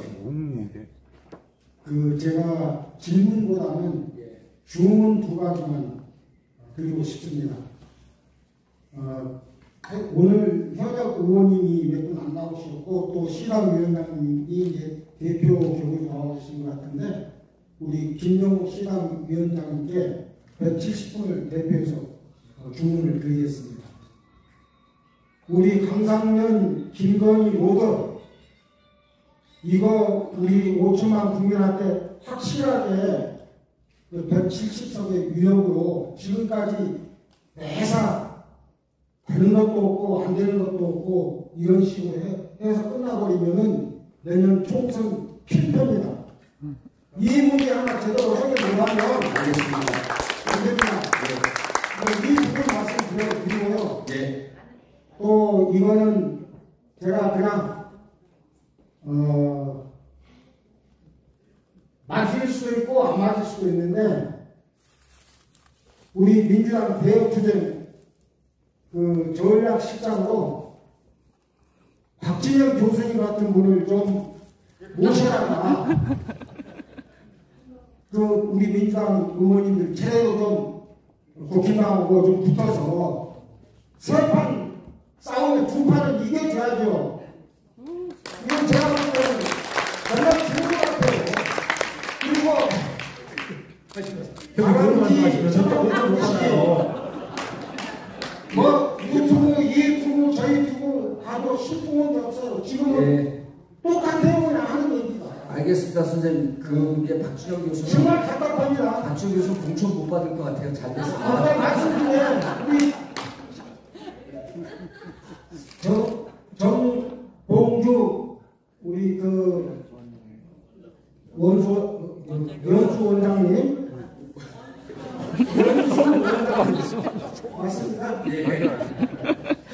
아까 시원하게 말씀하시던데 우리 당원들과 국민들의 생각을 그래도 비교적 가장 정확하게 꿰뚫고 계시지 않는가 생각해 봅니다. 이상입니다. 예, 감사합니다. 다음 분요. 너무 긴장. 예, 여기 두 분, 세 분, 네 분 딱 됐습니다. 여기 먼저 오시고요. 여기 앞에. 네, 반갑습니다. 우리 당원들은 민주당이 검사 독재 정권과 더 강하게 싸워주기를 바라고 계십니다. 그렇죠? 네, 사법연구에서 검찰개혁이 좀 미완의 혁명으로 끝이 났다고 저는 판단을 하고 있고요. 그래서 우리나라는 검사의 권한을 제어할 수 있는 것이 없습니다. 검사는 파면도 안 됩니다. 최고가 면직이고요. 그렇기 때문에 국회의 권한을 이용해서 검사를 탄핵하라고 하고 있고, 김용민 의원이 대표 발의해서 지금 검사 탄핵안을 발의한 상태인데 3분의 1이 동의를 해야 됩니다. 100명. 그러나 민주당의 의원은 100명이 넘지요. 그렇지만 아직까지도 100명이 안 되고 있습니다. 여기에 대해서 해명을 해주시고 우리 서울시당 위원장님께서 앞으로 어떻게 할 것인지에 대해서 확실하게 답변을 해주십니다. 예, 알겠습니다.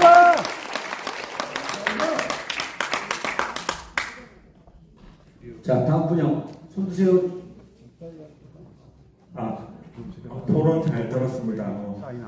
올해 2월 28일까지 기간제 교사였고 3월 1일날 당원 가입한 전수환이라고 합니다. 작년에 그 교사 출신으로서 그 지방선거 선거관리원으로 뛴 경력이 있는데요. 그때 가장 많이 들었던 말이 노인분들은 그 투표를 정말 열심히 하시는데 누굴 뽑아야 되나요? 선거관리원이 저한테 가장 많은 질문, 그러니까 누굴 뽑아야 될지 아젠다에 대해서 정확히 모른다라는 점이고, 그리고 어린 분들은 투표하러 안 오십니다.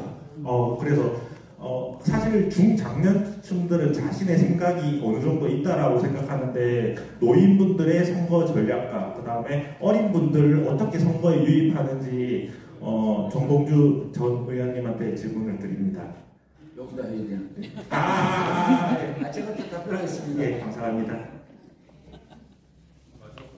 네, 그리고 그쪽에 계신 분이죠. 네, 안녕하세요. 저는 마포을의 권리당원 주영원이라고 합니다. 사실은 아까 제가 할 걸 시풍님께서 하셔서 그렇긴 한데 전 구체적으로 김영호 의원님께 여쭤보겠습니다. 왜냐하면 그 김용민 의원님이 주장하시는 검사 탄핵이 100명 이상이어야지 그 발의를 할 수 있다고 하는데 아직까지 제가 듣기로는 60명 좀 넘었다고 들었거든요. 네, 김영호 의원님은 서명하셨는지 지금 몇 분 정도 서명하셨는지 구체적으로 말씀하시면 좋겠고요. 한 가지 더 그 법률위원회 부위원장은 누가 선출하는지 궁금합니다. 왜냐면 며칠 전에 그 변호사라는 분 조기현, 장현주 그 변호사님들이 채널 A에 나가서 그 민주당 패널로 나가서 말씀하시는데 좀 팩트 체크 좀 하고 나가셨으면 좋겠습니다. 누가 선출하시는지 정말 궁금합니다. 예, 알겠습니다. 민주당 가치에 맞는, 철학이 맞는 분들을 변절시켜야 돼요, 저 사람. 그 사람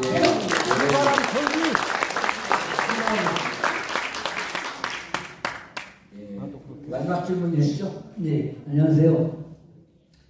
저는 수원 정지역 우리 원내대표 박광훈 지역구에 올라왔습니다. 그래서 제가 여기 일부러 왔는데요. 간절한 마음이 있어서 왔습니다. 그 제목을 딱 말씀드린다면은 민주당의 당내 민주화. 이거 꼭 건의하고 싶어서 왔습니다. 네, 지금 현재 보면요. 국회의원님들이 권한을 다 가지고 계시죠. 우리 민주당 일반 당원들은 권한이 없습니다. 그리고 예산을 써도 민주당 당원들에게 많이 쓰지 않습니다. 뭐예요? 저는 여태까지 15년간 당부부터 돈 받은 거 하나도 없습니다. 지금 한 6, 7년 지금 권리당원을 하고 있는데요. 매달 당비는 나갑니다. 그런 상황에서 이제 그래도 우리가 이런 의원님들이 이렇게 해주시면 좋겠다 그러면 그것을 다 의원님들이 그대로 따라주면 좋은데 제가 여태까지 겪으면서 권리당원으로서 의원님들 따로 당원들 따릅니다. 이렇게 돼가지고는 민주당이 정말 민주적인 그런 당이야. 저도 그런 얘기 들었을 때 굉장히 기분 나빴습니다. 민주 없는 민주당.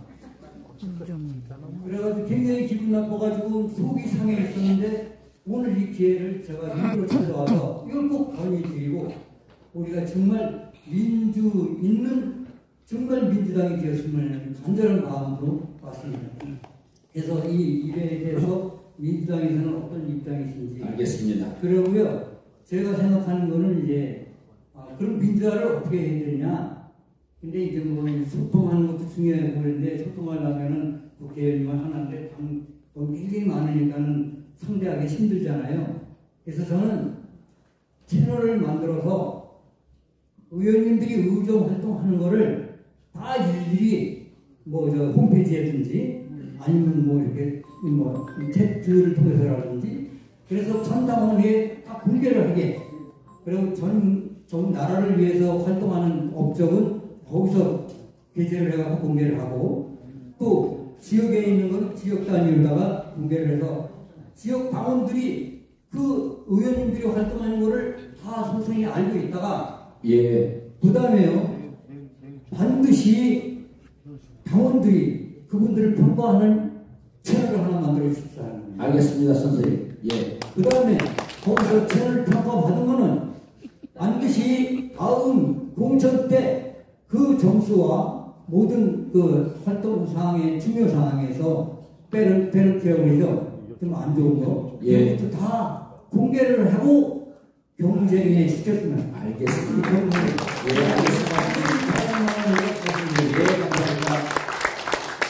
여기 좀 질문을 들었고요. 김영호 위원장이 먼저 답변을 좀 해주실게. 첫 번째 총선 승리 계획, 그 다음에 세 번째 위원장들이 불참한 부분에 대한 말씀이요. 그 다음에 서명하셨는지, 그 다음에 채널 A 법률위원회 거기까지만 하시면 됩니다. 나머지 저희가 또 제가 최대한 진심으로 다만 좀 짧게 말씀드리겠습니다. 근데 서울 선거가 굉장히 중요한데 과연 시당은 어떤 역할로 총선 승리에 견인차 역할을 할 수 있느냐 이런 고민은 지금도 하고 있는 편인데요. 우선은 이제 중앙당과 서울시당을 좀 구분해야 된다고 보거든요. 그러니까 중앙당은 사실 당의 모든 것을 총괄하는 어떻게 보면 거대한 집단이라 보면 서울시당은 중앙당보다는 작은, 그러니까 서울을 대표하는 기구이기도 하죠. 그래서 중앙당보다는 작지만 조금 더 빠르고 더 선명하게 갈 생각입니다. 다시 말해서 산업은행 문제 같은 경우도 특히 노동 문제 이런 것이 중앙당 차원에서는 좀 선명한 입장을 발표를 못할 때가 있고 노동에 대해서도 좀 모호한 입장을 표명할 때가 있는데 저희 서울시당은 대체적으로는 중앙당보다는 뭐 노동 이쪽 문제를 좀 더욱 선명하게 해서 시민 사회와 연대를 좀 강화할 생각이고요. 잘 아시겠지만 또 우리 당원분들의 목소리를 또 당원들이 함께 할 수 있는 그런 분위기를 조성하기 위해서 권리당원 협의체를 구성한 것은 알고 계실 겁니다. 민서 내라고 민서 내에 이미 560명의 권리당원들이 참여하고 계시고요. 거기가 경선을 통해서 두 분이 선출됐는데 그 두 분은 우리 서울시당 운영위원회에서 지금 활동 중입니다. 그래서 우리 운영위원회에서 모든 나온 얘기가 권리당원 협의체로 다 전달이 되고 또 권리당원 협의체에서 요구사항이 있으면 그 두 분의 대표가 우리 운영위원회에서 당원들의 목소리를 내주시고 있다는 말씀을 좀 드리고요. 마지막으로 좀 말씀드리지만 드릴 말씀 많지만 다음 총선을 위해서는 홍보 기능도 굉장히 강화하겠다라는 생각에 민서유라는 유튜브 방송을 시작했는데 처음 시작할 때 한 400명 됐거든요. 근데 지금 한 28,000명. 사실 생각보다는 굉장히 저조한 숫자입니다. 28,000명도 총선 때까지 최대한 구독자를 많이 늘려서 이 민서유를 통해서 우리 당에 홍보할 것도 홍보하고 또 민서유를 통해서 청년 정치인들이 앞으로 많이 발굴될 수 있는 그런 분위기를 좀 만들어 볼 생각입니다. 아까 송파구에서 따끔한 충고 주셨는데요. 하여튼 잘 경영이 수렴하고요. 웹자보는 지적하신 대로 저희가 온라인 유튜브에 좀 중점을 주다 보니 웹자보가 조금 미흡했던 거는 분명히 있습니다. 인정하겠고요. 우리 당직자분들과 함께 웹자보 뉴스도 더 잘 만들어서 우리 서울시장이나 또 중앙당의 주요 이슈를 당원들과 함께 공유하겠다는 말씀드리겠습니다. 지역위원장님을 오늘 많이 못 모신 것은 제가 사실 그 부분은 제가 이게 동원이라는 컨셉은 아니었거든요. 그래서 지역위원장님을 우리 시장 차원에서 모시고 했는지는 잘 모르겠습니다만은 아마 만약에 그런 좀 미흡한 부분이 있으면 아마 수혜 문제랑 여러 가지 좀 현안이 겹쳐서 좀 그랬던 것 같은데 다음에는 좀 더 동원을 좀 해보겠습니다. 그리고 검사 탄핵에 대해서 말씀해 주셨는데 저는 아마 제 기억으로는 김영민 의원이 법안이 지금 몇 명을 했는지는 아직 정확히 좀 잘 모르겠습니다만 제가 참여한 게 4번째로 참여한 걸로 알고 있습니다. 김영민 의원입니다. 사실 검찰에 대한 그 개혁에 대해서는 저도 당내에서는 꽤 이름 있는 사람이거든요. 제가 뭐 제 법안을 소개할 수는 없지만 검찰개혁 핵심 법안들도 제가 많이 발의를 했고 지금 계류 중인데요. 특히 이제 이번 문제는 뭐 룸사롱의 그 99만 룸사롱에 연루된 검사들과 또 서울시청 공무원 간첩단 사건 누가 봐도 국민들이 봐도 이 검찰의 권한을 남용하고 또 이 공작 정치에 이 시대에서 공작 정치를 했던 검사들에 대한 탄핵은 타당하다고 보고요. 저는 만약 60명이면 저도 여러 의원님들 공모해서 빨리 100명 채워서 탄핵 절차를 밟을 수 있도록 하겠다는 말씀을 드리겠습니다. 그리고 그 법률위원회 부위원장님은 주로 법률지원단장이나 위원장이 임명하는 경우도 있고 또 여러 가지 창구를 통해서 추천 인사들이 법률위원회나 부위원장님이 되실 때 숫자가 그다음 10여 명 되는 걸로 알고 있거든요. 여러 가지 이제 그 방송 패널로 나와서 우리 당의 정체성이 맞지 않는 이런 발언을 했다는 또 지적이신데요. 저도 늘 강조하는 게 이제 총선이나 큰 선거를 앞두고는 이 패널에 대한 그 당의 기본적인 기조에 대해서 좀 우리가 스타디시킬 필요가 있다고 봅니다. 그래서 이런 문제도 오늘 서영교 의원님 와 계시니까요. 우리 최고위원님이 현장에서 목소리를 들으셨으니까 아마 바로 시정 조치가 있을 거라고 봅니다.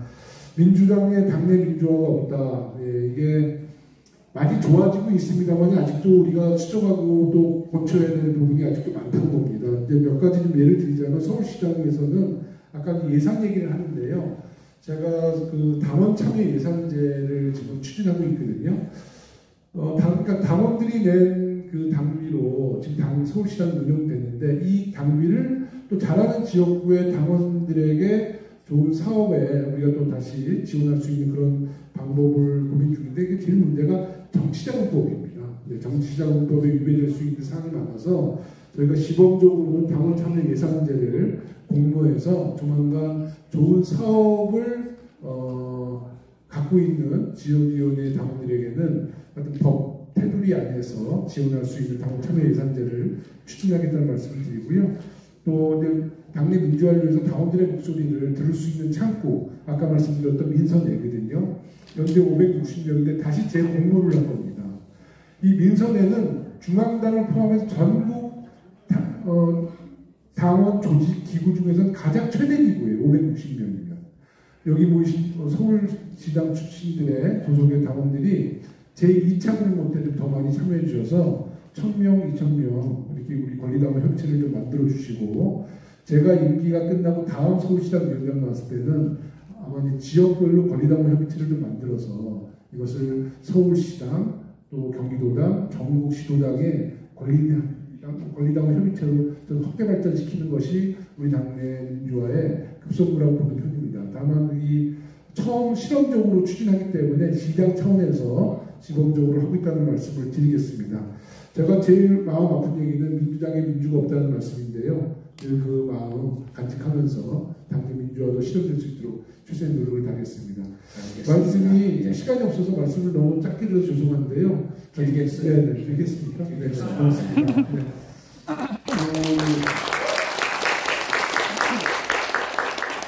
네. 오늘 위원장들 많이 불참 못한 거는 저희 그 교육연수부 책임도 좀 있는 것 같아요. 왜냐하면 저희도 수혜 이런 것 때문에 정신이 괜히 우리가 뭐 직접적으로 그 행정 책임자는 아닌데 그것 때문에 신경을 쓰느라고 오늘 행사를 가장 홍보를 못했어요.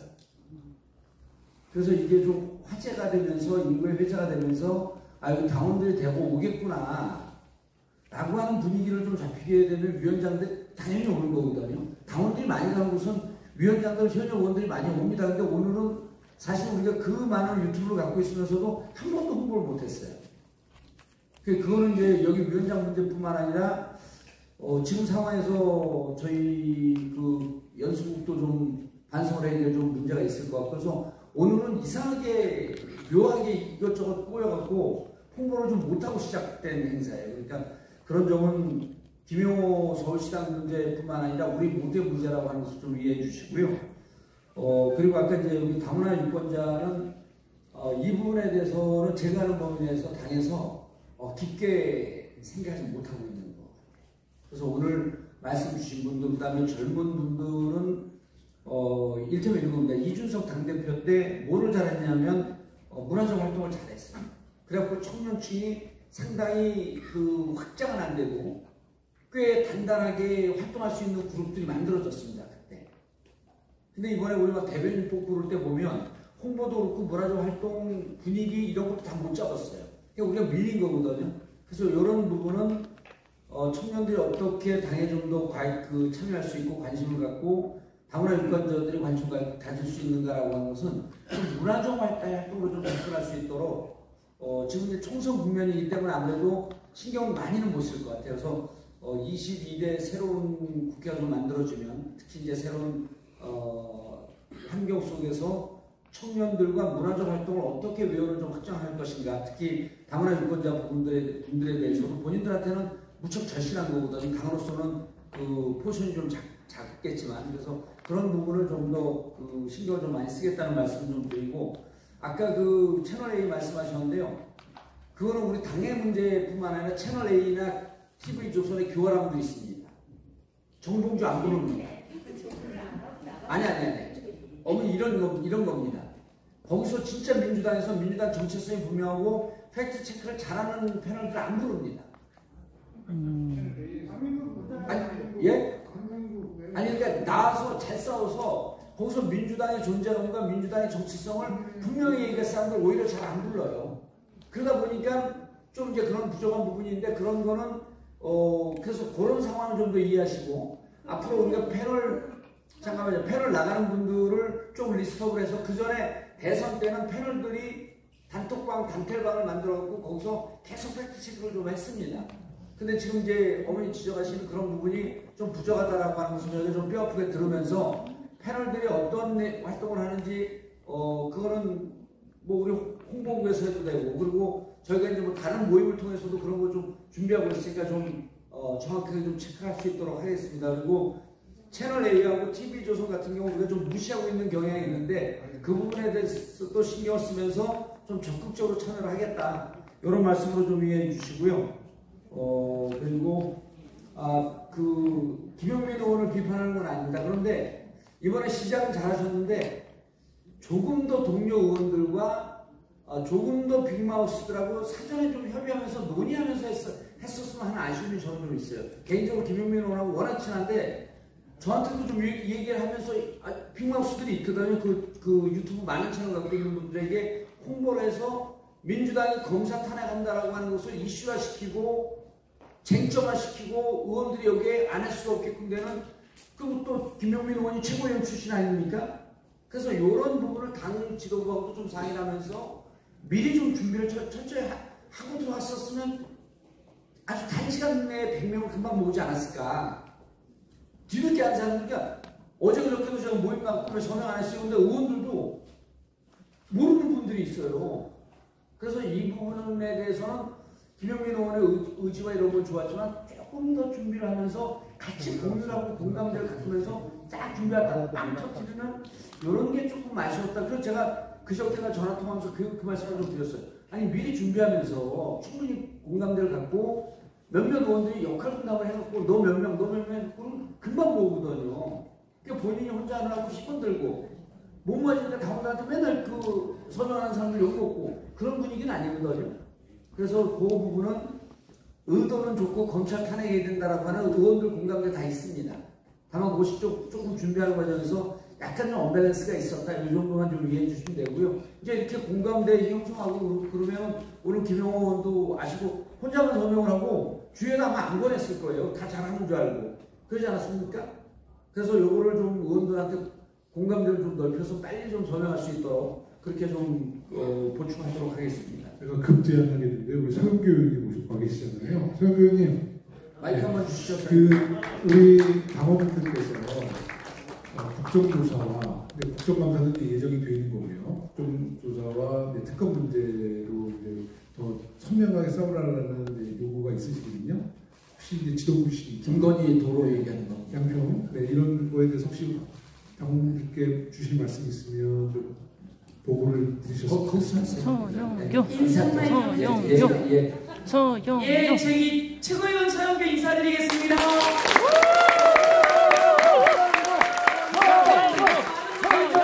이유는 오늘 안동 내려갔습니다.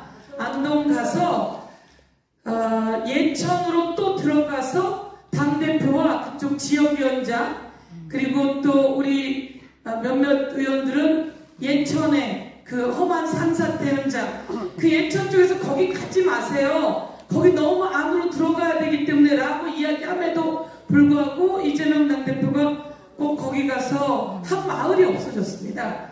가야겠다고 해서 가고 저는 오늘 우리 교육 연수가 있어서 저는 그러면 대표로 달려가 주십시오라고 해서 지금 막 달려왔다고 보고 드리겠습니다. 예, 혹시 조금 서운함이 있어도 그리고 또 고민정 최고 같은 경우에는 또 공주로 당원들과 함께 지금 수습하러 좀 내려가고 조금 좀 나눠졌습니다. 그래서 조금 양해의 말씀을 드리고요. 지금 김건희 고속도로는 사실은 크게 커질 문제죠. 하다 고속도로까지 고속도로 시작 지점에도 최은순 건물이 있다 그러고 마지막 지점에도 그렇다 그러고 이거 되게 큰 부분인데 저희가 초기에는 그런 얘기도 있었습니다. 국정조사 얘기를 초기에 하자라고 했다가 우리가 막도하면 이게 또 반반으로 간다. 그래서 언론이 좀 더 찾고 이렇게 하는 것들도 필요하겠다라고 해서 조금 시간을 뒀고요. 그리고 났는데 너무 뻔뻔스럽게 백지화 이런 식으로 막 나오니까 그럼 국정조사 그럼 떳떳하면 나와봐 이렇게 해서 당대표가 국정조사를 꺼내게 되었고요. 특검은 제가 보기엔 이제 특검으로 가자라고 하는 것도 좋으나 약간 블랙홀처럼 갑니다. 김건희 주가 조작도 특검을 패스트트랙에 앉힌 그 순간 주가 조작 이야기가 어떻든 일정 부분 사라진 부분이 있어서 주가 조작은 특검으로 저희가 총선 전에 끄집어내서 통과시켜내서 싸움이 아니라 진실을 규명해서 처벌해야 되는 거고요. 요 양평 고속도로는 일정 부분 시기를 만들어 가는 게 있다라고 생각하시면 될 것 같은데 저희가 주요하게 좀 만들어 가겠다라는 말씀을 드리고요. 그 다음에 김용민 의원의 이야기는 또 말씀 주셨는데 저는 조금 그랬어요. 김용민 의원이 그래도 여러 곳에 다니면서 이야기하셨습니다. 당연히 검사 탄핵해야죠. 당연히 탄핵해야 되는데 약간 전술에서 조금 고민이 있는 겁니다. 보니까 그 100만원 이하 그 무죄 받은 그 검사 중에 하나가 요번에 손준성 그 부분에 연결되어서 그 파일이나 이런 거를 삭제한 검사 중에 또 한 명이 두 개가 겹쳤더라고요. 그래서 명확한 것으로 타겟으로 좀 갖고 가면 어떻겠는가 이런 전술에 대한 고민이 좀 있는 거가 좀 있습니다. 그래도 말씀처럼 검사가 검찰권을 가지고 장난하고 허위 사실을 만들어내고 조작하면 그것은 탄핵되어야죠. 그런데 효과를 좀 더 볼 수 있는 게 어떤 건가 이 부분에 대한 고민이 조금 있어서 약간 답답하시겠지만 그 부분을 빨리 정리하고 그렇게 갈 수 있도록 하겠다 이렇게 말씀드리고요. 오늘 와보니까 당원 교육이기도 한데 우리가 교육받는 자리인 것 같습니다. 다시 한번 여러분의 말씀 잘 들은 거 최고위원회의야 그 다음에 의원들께 또 전달해서 또 여러분의 말씀 전달하고 저희가 더 성공에 잘 서서 싸워나가도록 하겠습니다. 고맙습니다. 네, 감사합니다. 이것으로써 이기는 민주당 어게인 서울편 15번째입니다. 모두 마치도록 하겠습니다. 여러분 비 많이 오고 또 뜨거운 여름날 건강 조심하시고요. 그리고 내년 총선 승리를 위해서 힘을 차곡차곡 아껴 놔주시기 바라겠습니다. 토론 마치도록 하겠습니다. 감사합니다. 함께 해주신 동지 여러분 감사합니다. 이것도요. 이기는 민주당 어게인 서울편 현장 라이브 모두 마치도록 하겠습니다. 함께 해주신 동지 여러분 감사합니다. 좋은 오후 보내세요.